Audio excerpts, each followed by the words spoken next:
নাসুত্তাকু রাব্বাকুম ইন্না যালজালাতাস সাআতি শাইউন আযীম ইয়াওমা তারাউনাহা তাযহালু কুল্লু মুরদিআতিন আম্মা আরদাআত ওয়া তাদউ কুল্লু যাতি হামলিন হামলাহা ওয়া তারান নাসা সুকারা ওয়া মা হুম বিসুকারা ওয়ালাকিন্না আযাবাল্লাহি শাদীদ। আল্লাহ তাআলা কিয়ামতের ভয়ঙ্কর বর্ণনা দেন। হে মানুষ, সেই দিন দেখবা কিছু মানুষ পাগলের মতো মাতালের মতো হেলতেছে দুলতেছে, গর্ভবতী মা তার গর্ভপাত করে ফেলছে, দুগ্ধদানকারিণী মা তার দুধের শিশুকে কোল থেকে ফেলে দিয়েছে। কিছু মানুষ দেখবা মদ খায়, যারা মদ খাওয়া মানুষের মতো মাতালের মতো হেলতেছে আর দুলতেছে। একদল মানুষ ডাক দিয়া বলবে, এরা কি পাগল নাকি এরা মদ্যপান করেছে নাকি এরা মদ খেয়েছে? আমার আল্লাহ সেদিন ডাক দিয়া বলবেন, এরা কেউ পাগল না, এরা কেউ মদ পান করে না, এরা আমি আল্লাহর আযাবের ভয়ে এমন করতেছি। আল্লাহর কাফারিয়াতের আওয়াজ সেদিন বড় ভয়ঙ্কর, আল্লাহ সেদিন বড় ভয়ঙ্কর হবে। এরে বান্দা, যদি নেক আমল না নিয়ে যাও আল্লাহর সামনে দাঁড়াইতে পারবে না। কিয়ামতের ময়দানটা হবে একটা তামার মতো তামা। লোহার এক পাশে আগুন লাগলে আর এক পাশ গরম হইতে সময় লাগে কি লাগে না? কিন্তু তামা এমন একটা পদার্থ, এক পাশে আগুন লাগলে আর এক পাশ সাথে সাথে গরম হয়ে যায়। কিয়ামতের ময়দানটা হবে তামা। ওই কিয়ামতের ময়দানে সেই দিন দেখবা কিছু মানুষ এদিক সেদিক ছোটাছুটি করতেছে। আল্লাহ বলবেন, ওয়ান্তাজুল ইয়াউমা আইয়ুহাল মুজরিমুন, হে অপরাধীগণ, আজকে তোমরা বিভক্ত হয়ে যাও। কারণ আলাম আহাদ ইলাইকুম ইয়া বানি আদম আল্লা তা'বুদুশ শাইতান, হে বনি আদম সন্তানগণ, আমি কি তোমাদেরকে বলি নাই তোমরা শয়তানের ইবাদত করো না, তোমরা আল্লাহর ইবাদত করো, এটাই তোমাদের জন্য সরল পথ। সেই দিন তোমরা শোনা নাই, দুনিয়াতে তোমরা মানো নাই। আজকে আমি আল্লাহর সামনে কথা বলার মতো তোমাদের কোনো শক্তি নাই। সমস্ত কিয়ামতবাসী ভয়ে থরথর করে কাঁপতে থাকবে। সবাই আদম আলাইহিস সালাতু ওয়াস সালামের কাছে যাবে, ও পয়গম্বর আদম নবী, আজকে আল্লাহর সামনে কথা বলার মতো কেউ নাই, আপনি একটু আমাদেরকে বাঁচান। পয়গম্বর আদম নবী বলবেন, আমি পারবো না, যাও তোমরা মূসা কালিমুল্লাহর কাছে যাও। মূসা কালিমুল্লাহর কাছে গিয়ে বলবে, পয়গম্বর, আপনি দুনিয়াতে আল্লাহর সাথে কথা বলতেন, আজকে আল্লাহর রাগের সামনে কেউ কথা বলতে পারে না। আপনি একটু আল্লাহকে বলেন আল্লাহর রাগ যেন পানি হয়ে যায়। পয়গম্বর মূসা নবী বললেন, আমি পারবো না, যাও তোমরা ইব্রাহিম খলিলুল্লাহর কাছে যাও। তিনিও বলবেন না, আমি পারবো না। আর তিনি বলবেন, যাও তোমরা ঈসা রূহুল্লাহর কাছে চলে যাও। ঈসা রূহুল্লাহ বলবে, আমিও পারবো না, কিন্তু একটা তথ্য তোমাদেরকে দিতে পারি, যাও তোমরা পয়গম্বর মুহাম্মদুর রাসূলুল্লাহর কাছে চলে যাও। সমস্ত কিয়ামতবাসী পয়গম্বরের কাছে চলে যাবে। মাকাম মাহমুদের মধ্যে নবী আমার সিজদা করে কান্না করতে থাকবে, দয়ার মালিক, আমার উম্মতের কি উপায় হবে? কিয়ামতবাসী যায় বলবে, পয়গম্বর, আল্লাহর সামনে কথা বলার মতো আজকেও নাই, আপনি একটু আল্লাহকে বলেন, দয়ার মালিক, আপনার রাগটা একটু কন্ট্রোল করেন। আল্লাহ পয়গম্বর হাত তুলে দিবেন, দয়ার আল্লাহ, আমার উম্মত, আপনি একটু বিচার কার্যক্রম শুরু করেন। আল্লাহ তাআলা নবীকে বলবেন, নবী আমার, আপনি কাঁদবেন না, আমি আল্লাহর রাগ পানি হয়ে গেছে। সেদিন একটা আল্লাহর নবী বলবেন, আম্মা জান আয়েশা প্রশ্ন করলেন, ও নবী আমার, সেই দিন আপনার উম্মতদেরকে আপনি কিভাবে চিনবেন? নবী বলেন, আমার সেই উম্মত 5 বেলার ওযু দিয়া 5 বেলার নামাজ আদায় করেছে, কিয়ামতের ময়দানে আমার উম্মতের কপালের মধ্যে নূরের বাতি চমকাইতে থাকবে। আমি নবী বেছে বেছে দেখে দেখে আমার উম্মতদেরকে জান্নাতে নিয়ে যাব। ওগো নবীর উম্মত হয়ে আজি দিশে হারা, কোরআন হাদিস ছেড়ে চলো যখন জাগা চাই মনে, নবী বিলে কে তরাবে ফুলসিরাত মিজানে। যখন বিশ্ব নবী জনাবে মুহাম্মদুর রাসূলুল্লাহ দুনিয়া থেকে বিদায় হয়ে যাবে, দুনিয়াতে থাকবে না, তোমরা সবাই নবী হারা এতিম, নবী হারা এতিম হয়ে যাইবা। ঠিক তৎক্ষণিক সময় যখন তোমরা নবী পাবা না, তখন যদি তোমরা আলেমদের শরণাপন্ন হও, আলেমদের কথা অনুযায়ী চলো, আলেমরা যেইভাবে দিক নির্দেশনা দেয় এইভাবে যদি তোমাদের জীবনকে পরিচালনা করো, মনে করবা নবীর কথা অনুযায়ী তোমরা তোমাদের জীবন পরিচালনা করছো, বলেন সুবহানাল্লাহ। এজন্য দুনিয়াতে আলেমদের খেদমত করা লাগবে কি লাগবে না? বলেন লাগবে কি লাগবে না? আল্লাহ রাব্বুল আলামিন বলেন, দুনিয়ার মানুষ লা ইন শাকারতুম লাযিদান্নাকুম ওয়া লা ইন কাফারতুম ইন্না আযাবি লাশাদীদ। হে দুনিয়ার মানুষ, আমি আল্লাহ রাব্বুল আলামিন তোমাদেরকে যেই নিয়ামত দান করেছি, যেই বরকত দান করেছি, তোমরা এই নিয়ামতের শুকরিয়া আদায় করো, আমি আল্লাহ তোমাদের নিয়ামতকে বহু গুণে বাড়ায় দেব, বলেন সুবহানাল্লাহ। পরক্ষণেই আল্লাহ তাআলা বলেন, যারা আমি আল্লাহর নিয়ামতের শুকরিয়া আদায় করবে না তাদের জন্য আমি আল্লাহ কঠিন আযাবের ব্যবস্থা করছি। হে দুনিয়ার মানুষ, আল্লাহ তাআলা তোমাকে আমাকে কেমন নিয়ামত দান করলেন। আল্লাহ বলেন, হে বান্দা, তোমার একটু খাবারের প্রয়োজন, আমি আল্লাহ তোমাকে অসংখ্য অগণিত খাবার দ্বারা ভরপুর করলাম। তোমার একটু পানির প্রয়োজন, আমি আল্লাহ অসংখ্য অগণিত পানি তোমাকে দান করলাম। তোমার যা প্রয়োজন হয়েছে তার থেকে আমি আল্লাহ তোমাকে বেশি বেশি দান করেছি। এগুলো সব আমি আল্লাহর ভালোর জন্য দান করি না, আমার বান্দাদের জন্য দান করেছি, বলেন সুবহানাল্লাহ। কেন দান করলাম? কেন দান করলাম? এর মধ্যে কি আমি আল্লাহর কোনো স্বার্থ আছে নাকি? আমি আল্লাহর কোনো স্বার্থ নাই, সব কিছু আমি আমার বান্দাদের জন্য নিয়ামত দান করলাম। তুমি আকাশের দিকে তাকায় দেখো, আল্লাহ কত সুন্দর, কত বড় একটা আসমান বানিয়েছেন কুটি ছাড়া। জমিনের দিকে তাকায় দেখো, জমিনটাকে আল্লাহ কত সুন্দর করে বানিয়েছেন। এই জমিনের মধ্যে একই জায়গায় তেঁতুল গাছ হয়, পাশাপাশি আম গাছ হয়। আমের স্বাদ হয় মিষ্টি, তেঁতুলের স্বাদ হয় টক, আবার পাশেই নিম গাছ হয়, নিম গাছের স্বাদ তিতা। জমিনটা তো একটাই।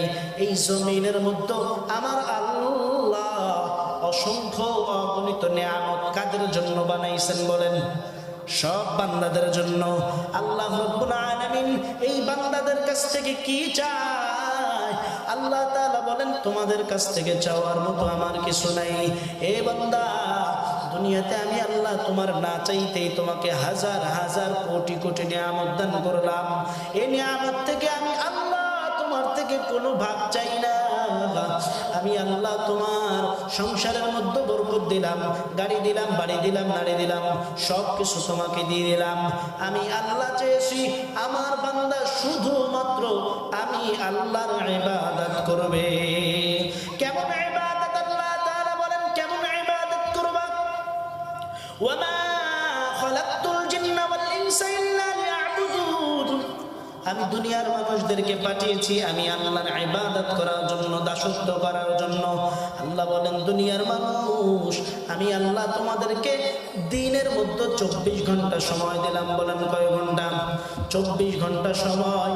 এই 24 ঘন্টা সময় আমি আল্লাহ তোমাদের কাছ থেকে পুরোটা ধরে চাই নাই।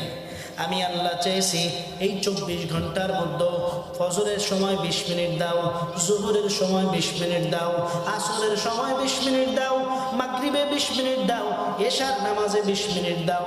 এই 20 মিনিট করে 5 ওয়াক্ত নামাজে 24 ঘন্টা সময়ের মধ্যে আমি আল্লাহ 1 ঘন্টা সময় তোমার কাছ থেকে চেয়ে নিলাম। এই 1 ঘন্টা সময় তোমরা আমি আল্লাহর দাসত্ব করবা, তোমরা আমি আল্লাহর ইবাদত করবা। যখন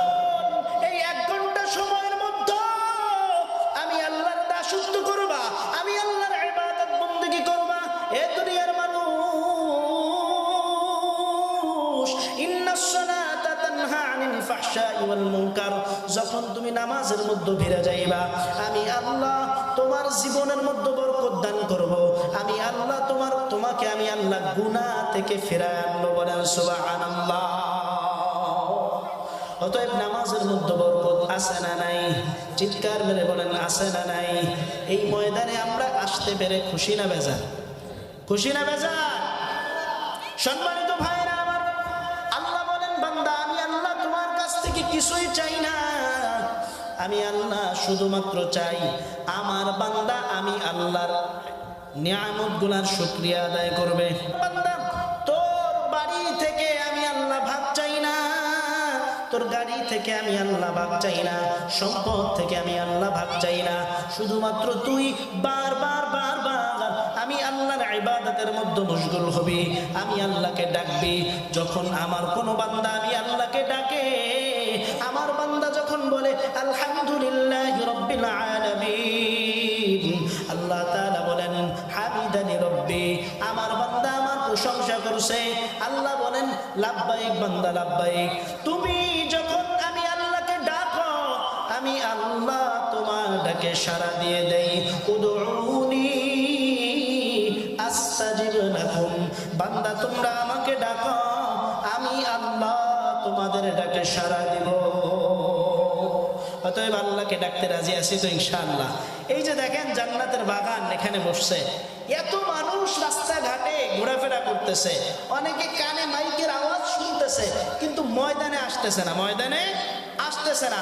আসলে আল্লাহ রাব্বুল আলামিন যাদেরকে ময়দানে কবুল করেন, যাদেরকে ভালোবাসেন, তাদেরকে এই ময়দানে আনেন। বলেন না সুবহানাল্লাহ।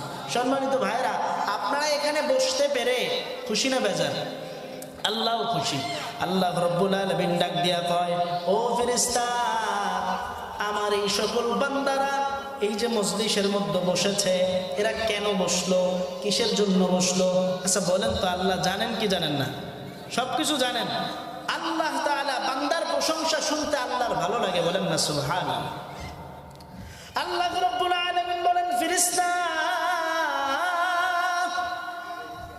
আমার বান্দারা কেন এই জান্নাতের বাগানে বসলো? জান্নাতের বাগানে বসার কারণ আমাকে একটু জানায় দাও। বলে আল্লাহ, ওই যে হরিণটানা রিয়া বাজারের মধ্যে মাহফিলে আপনার বান্দারা বসেছে, কারণ আপনার বান্দারা আপনি আল্লাহকে চায়, আপনি আল্লাহর মুহাব্বত চায়, আপনি আল্লাহর ভালোবাসা চায়। আল্লাহ তাআলা ডাক দিয়া কোন বান্দারে, আমার এই বান্দারা কি আমি আল্লাহকে দেখছে নাকি? বলে না, দেখে নাই। ও ফেরেশতা, আমার এই বান্দারা কি আমি আল্লাহর জান্নাত দেখছে? বলে না, দেখে নাই। আমার বান্দারা কি জাহান্নাম দেখছে? বলে তাও দেখে নাই। আমার বান্দারা কি বিশ্বনবী জনাবে মুহাম্মদুর রাসূলুল্লাহ সাল্লাল্লাহু আলাইহি ওয়াসাল্লামকে দেখছে নাকি? ফেরেশতারা ডাক দিয়া কয়, আপনার বান্দারা জান্নাত দেখে নাই, জাহান্নাম দেখে নাই, এইখানে বসছে কারণ এরা আপনি আল্লাহকে চায়, আপনার মুহাব্বত চায়, আপনার ভালোবাসা চায়। আল্লাহ রাব্বুল আলামিন বলেন, ফেরেশতা তোমরা সাক্ষী থেকে যাও, যেই বান্দা আমি আল্লাহকে না দেখি, আমি আল্লাহর জান্নাত না দেখে, আমি আল্লাহর জাহান্নাম না দেখে এই ময়দানের মধ্যে বসলো, আমি আল্লাহ আমার বান্দাদেরকে মাফ করে দিলাম। এজন্য ময়দানের মধ্যে বসার ফজিলত আছে না নাই? একটু চিৎকার মেরে সবাই বলেন না সুবহানাল্লাহ। আরো জোরে বলেন সুবহানাল্লাহ। এই যে এখানে বসে সুবহানাল্লাহ পাঠ করলেন, বলেন তো কতটুকু সময় লাগছে? সময় লাগছে? সময় লাগে না, 1 সেকেন্ড বা 2 সেকেন্ড। এই সময়টুকুর এত দাম। আল্লাহ রাব্বুল আলামিন বিশ্বনবী মুহাম্মদুর রাসূলুল্লাহ সাল্লাল্লাহু আলাইহি ওয়াসাল্লাম বলেন, যদি কোনো বান্দা একবার সুবহানাল্লাহ পাঠ করে, যদি কোনো বান্দা একবার সুবহানাল্লাহ পাঠ করে, আল্লাহ রাব্বুল আলামিন জান্নাতের মধ্যে তার জন্য একটি গাছ তৈরি করে দেয়। এই গাছের ছায়া এত বড় হয়, এত বড় হয়, আরবের সব থেকে দ্রুতগামী ঘোড়া যদি একটানা 500 বছর দৌড়ায়, দৌড়াইতে দৌড়াইতে ঘোড়া ক্লান্ত হয়ে যাবে, কিন্তু ওই জান্নাতের গাছের ছায়া পেরোতে পারবে না। আলহামদুলিল্লাহ, তাসবিহ গুলার মধ্যে বরকত আছে না নাই? জোরে বলেন আছে না নাই? কারণ সময়ের বড় দাম, এই সময়কে আল্লাহ বড় দাম দিয়েছেন। আল্লাহ বলেন ওয়াল আসরি ইন্নাল ইনসানা লাফি খুসর, সময়ের কসম। আল্লাহ মনে রাখবেন একটা কথা, আল্লাহ রব্বুল আলামিন আমাদের স্রষ্টা, তিনি যা মন চায় তাই নিয়ে কসম কাটতে পারেন। আল্লাহ কখনো কখনো কসম কাটেন ওয়াত্তুর ওয়া কিতাবিন মাসতুর, কখনো কসম কাটেন ওয়াত্তিন ওয়াজ্জাইতুন, আবার কখনো আল্লাহ কসম কাটেন ওয়াল আসরি, সময়ের কসম। মনে রাখবেন, যিনি আমার স্রষ্টা তিনি সব কিছুর কসম কাটতে পারেন, আর আমি সৃষ্টি, আল্লাহর নাম ছাড়া কোনো কিছুর কসম কাটা যাবে না। অতএব সময়ের বড় দাম। আল্লাহ সেই সময়ের কসম কাটছেন, সেই সময় কসম কাটছেন। ওয়াল আসরি ইন্নাল ইনসানা লাফি খুসর, আল্লাহ বলেন নিশ্চয়ই নিশ্চয়ই সকল মানুষ ক্ষতিগ্রস্ত, ইল্লাল্লাযীনা আমানু, কিন্তু তারা ব্যতীত যারা ঈমান এনে, ওয়া আমিলুস সলিহাতি, যারা সৎকর কর্ম করে, ওয়া তাওয়াসাউ বিল হাক্কি, যারা পরস্পরকে সত্যের উপদেশ দেয়, ওয়া তাওয়াসাউ বিস সবরি, যারা পরস্পরকে ধৈর্যের উপদেশ দেয়। এই চার শ্রেণীর ব্যক্তি ব্যতীত দুনিয়ার সব মানুষ ক্ষতিগ্রস্ত। আল্লাহ রাব্বুল আলামিন নিজেই ওয়াজ করেন, বান্দা ক্ষতি থেকে তোমরা ফিরে আসতে পারবা। আমি আল্লাহ বলছি সবাই ক্ষতিগ্রস্ত, কিন্তু এই ক্ষতি থেকে ফিরে আসার জন্য তুমি বান্দা ঈমান আনলা, এইবার তুমি সৎ কর্ম করো। কি করো? সৎ কর্মের মধ্যে লিপিবদ্ধ হও। আপনি যখন সৎ কর্ম করবেন, সৎ কর্ম, মানুষের উপকারে আসবেন, মানুষের ভালোর জন্য আসবেন, মানুষের এরকম ভাবে একজনকে দান করলেন, সদকা করলেন, মাদ্রাসা মসজিদের দিকে আপনার নজরটা যখন তীক্ষ্ণ থাকবে, তখন এইটাকে মানুষ নয়, শুধু মানুষ নয়, আল্লাহ আপনাকে ভালো বলবেন। অতএব ওয়াল্লাহি, আল্লাহর জন্য ভালো কাজ করা চাই। আমাদের জীবনের কোনো গ্যারান্টি আছে? একটু চিৎকার মেরে বলেন আছে? আল্লাহ তাআলা বলেন কুল্লু নাফসিন যায়িকাতুল মাউত সুম্মা ইলাইনা তুরজাউন, প্রত্যেকটা প্রাণীর একদিন মৃত্যুর স্বাদ গ্রহণ করতে হবে। আল্লাহ বলেন মৃত্যুর স্বাদ গ্রহণ করতে হবে। আচ্ছা বলেন তো, মৃত্যু কি একটা স্বাদের জিনিস? বলেন, মৃত্যু স্বাদের জিনিস? এ বন্ধু, ছোট্ট একটা বাচ্চা মায়ের সামনে অন্যায় করছে, মা ডাক দিয়া কয় অন্যায় করছো ভালো, তোমার আব্বা যখন বাড়িতে আসবে এমন পিডান দিবে, মজা টের বাবা বলে কি বলে না? এই মজা কি সেই মজা? আল্লাহ বলেন প্রত্যেকটা প্রাণের একদিন মৃত্যুর স্বাদ গ্রহণ করতে হবে। মৃত্যু থেকে কেউ বাঁচতে পারবে না। মরণ থেকে যতই পালাও, মরণ তোমায় লইবে ঘিরি, সুদূরে পানে আকাশ পানে লুকাও লাগিয়ে সেটায় সিঁড়ি। কোটি টাকার মালিক দেখো অভাব হয় না দূর, গরিব ঘুমায় আরাম করে মনটা বাহাদুর। ফেরাউনের লাশটা দেখো মিশর জাদু ঘরে, খায় না মাটি পোকা মাছি সবাই ঘৃণা করে। উঁচু জমিন থেকে পানি নিচু জমিনে যায়, তেমনি খোদার রহমত আসে নম্রতার হৃদয়। বড় বড়াই থাকলে দিলে রহমত আসবে না, নিজেকে নিজে ছোট মনে করিও সদা। ভোগবিলাসের বাড়ি গাড়ি পরে থাকবে সব, থাকতে সময় স্মরণ করো আল্লাহ আমার রব। চিৎকার মেরে বলেন আমাদের রবকে, আর জোরে বলেন আমাদের রবকে। আল্লাহ আমাদেরকে দেখেন কি দেখে না? জোরে বলেন দেখেন কি দেখে না? আল্লাহ সবকিছু দেখেন তো। এখন কোন নাস্তিক, এরকম সমাজের মধ্যে নাস্তিক আছে না, যারা বলে যাকে দেখি না তাকে মানি না? বলে কি বলে না? বলে যাকে দেখা যায় না তাকে মানি না। আসমান তো এমনি এমনি সৃষ্টি হয়েছে, জমিন এমনি এমনি সৃষ্টি হয়েছে, সব গাছপালা তরুলতা সব এমনি এমনি সৃষ্টি হয়েছে। এখন আমরা যদি প্রশ্ন করি, আচ্ছা মানুষ বলো দেখি রাত্রি কেন কালো, সূর্য বলো কোথা হতে পাইলো এত আলো, ফুলগুলো নানান রকম কেমন করে হয়, পাতাগুলো সবুজ বটে ফুলের মতো নয়, ঠিক কিনা? দুধ কেন এত সাদা, দুধ কেন এত সাদা, মরিচ কেন ঝাল, আমগুলো পাকলে বলো কেমনে হয় তালাল। পশু পাখি কয় না কথা, মানুষ কেন কয় বলো বলো ও হে মানব, এসব কেমন করে হয়? ভাবি সবই মহান প্রভুর দান, নত শিরি সিজদা করো হে মুসলমান। ডিমগুলো সব একই রকম, ডিমগুলো সব একই রকম, পার্থক্য নয় মোটে, তবে সাদা কালো বাচ্চাগুলো কেমন করে ফোটে। আমরা সবাই বাস করি এই পৃথিবীর অঙ্গে, হাতের লেখা মুখের চেহারা মেলে না কারোর সঙ্গে, আর মেলে না কলমের সই বুড়ি আঙুলের টিপ। ওরে প্রমাণ হলো মহান আল্লাহ আছেন একজন ঠিক। অতএব সম্মানিত ভাইয়েরা আমার, আল্লাহ আছেন এতে কোনো সন্দেহ আছে? বলেন কোনো সন্দেহ আছে? সন্দেহ থাকলে ঈমান নাই, সন্দেহ থাকলে ঈমান নাই। সেই আল্লাহ বলছেন কুল্লু নাফসিন যায়িকাতুল মাউত, প্রত্যেকটা প্রাণের একদিন মৃত্যুর স্বাদ গ্রহণ করতে হবে। এ দুনিয়ার টাকাওয়ালা, ও দুনিয়ার সম্পদওয়ালা, তুমি কি মনে করছো তোমার টাকায় তোমাকে কবরের মধ্যে বিল্ডিং বানায় দিবে, তোমার সম্পদ তোমাকে কবরের মধ্যে দিয়া দিবে? ওরে না না না, সম্পদ তোমাকে কবরের মধ্যে দিবে না। তোমার থেকে বড় ক্ষমতাওয়ালা ছিল নমরুদ, নমরুদ কিন্তু টিকতে পারে নাই, ল্যাংড়া মশা দ্বারা আল্লাহ দুনিয়া থেকে বিদায় করে দিয়েছে।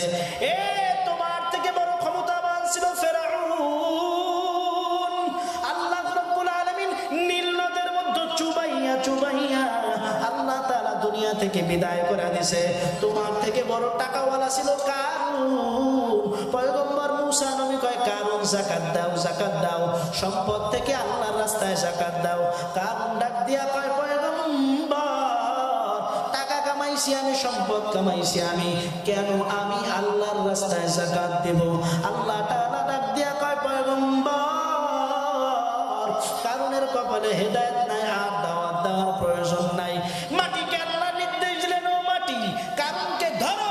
মাটি সঙ্গে সঙ্গে কারুনকে ধরে ফেললেন। কারণ মনে করছে মাটি যেহেতু অল্প একটু ধরছে, আমার লোক সব আছে, যা আছে, টাকা আছে, সম্পদ আছে, লোকজন দিয়ে আমি মাটি থেকে উঠে যাব। কারণকে আস্তে আস্তে আস্তে আস্তে হাঁটু পর্যন্ত ধরছে, হাঁটু থেকে মাজা, মাজা থেকে বুক পর্যন্ত ধরছে। কারণ তখন কয় মুসা, তোমার আল্লাহকে বলো আমি যাকাত দিতে রাজি আছি।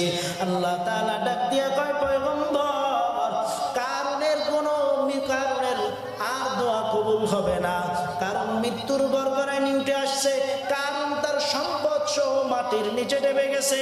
ও টাকাওয়ালা, ও সম্পদওয়ালা, ও ক্ষমতাওয়ালা, তোমার টাকার বাহাদুরি থাকবে না আজরাইল চলে আসলে, তোমার সম্পদের বাহাদুরি থাকবে না আজরাইল আসলে, তোমার ক্ষমতার বাহাদুরি থাকবে না আজরাইল আসলে।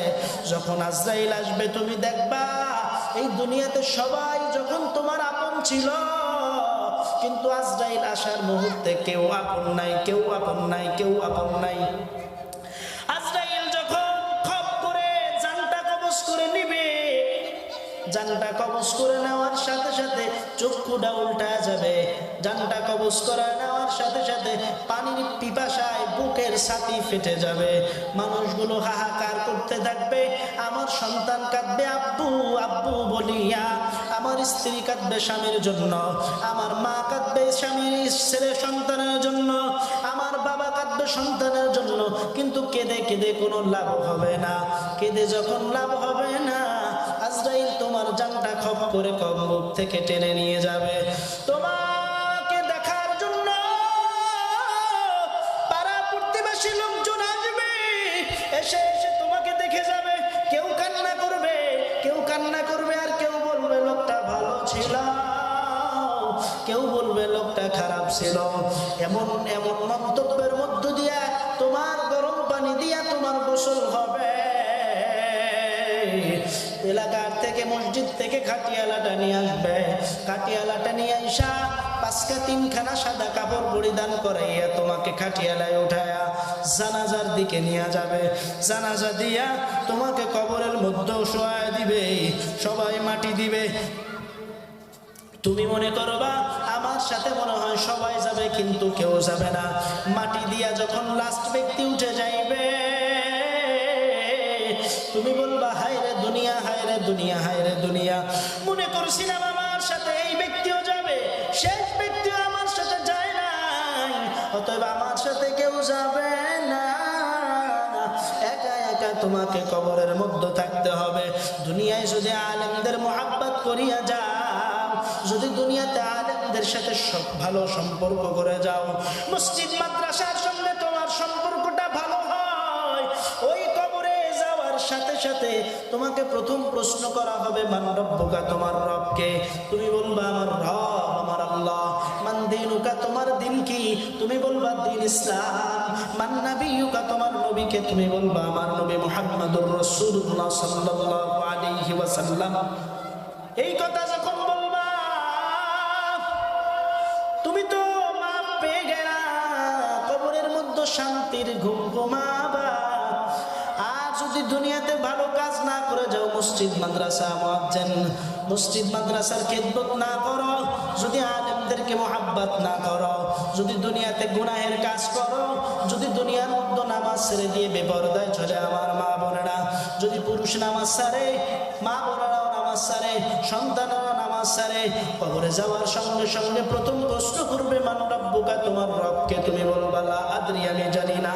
মান দীনুকা, তোমার দিন কি? তুমি বলবা লা আদরি, আমি জানি না। মান নবিয়ুকা, তোমার নবীকে? তুমি বলবা আমি জানি না। এর দুনিয়ার মানুষ এই কথা বলার সঙ্গে সঙ্গে কবরের দুই পাশের মাটি এমন জোরে চাপ মারবে, ওই চাপের সঙ্গে সঙ্গে পাথরের হাড্ডি গোটা চুরমার হয়ে যাবে। ওই কবরের আযাব সহ্য করতে পারবা না। ওই কবরের মধ্যে একটা আর দুইটা নয়, 99টা সাপ ওই কবরের মধ্যে তোমাকে আমাকে ধ্বংসন করতে থাকবে। তুমি মনে করছো তুমি বড় হুজুর, তোমার কবরে আযাব হবে না। তুমি মনে করছো তুমি বড় নবী, তোমার কবরে আযাব হবে না। তুমি মনে করছো তুমি হাজী সাহেব, তোমার কবরে আযাব হবে না। ওই কবরের মাটি কিন্তু তুমি কে হাজী কে পাজি কাউকে চিনবে না। ওই কবরের মাটি কে মুফতি কে মুহাদ্দিস কাউকে চিনবে না। ওই কবরের মাটি চিনবে নেক আমল, নেক আমল। নবীর মেয়ে ফাতেমা যখন ইন্তেকাল করলেন, ইন্তেকালের পূর্বে হযরত আলী রাদিয়াল্লাহু তাআলা আনহু তার স্বামীকে বলে গেলেন, স্বামী আমার, আমি মারা যাওয়ার পর বেশি লোক খবর দিবেন না, অল্প লোক খবর দিয়া আমার জানাজা সম্পূর্ণ করে আমাকে মাটিতে থুয়ে আসবেন, রেখে আসবেন।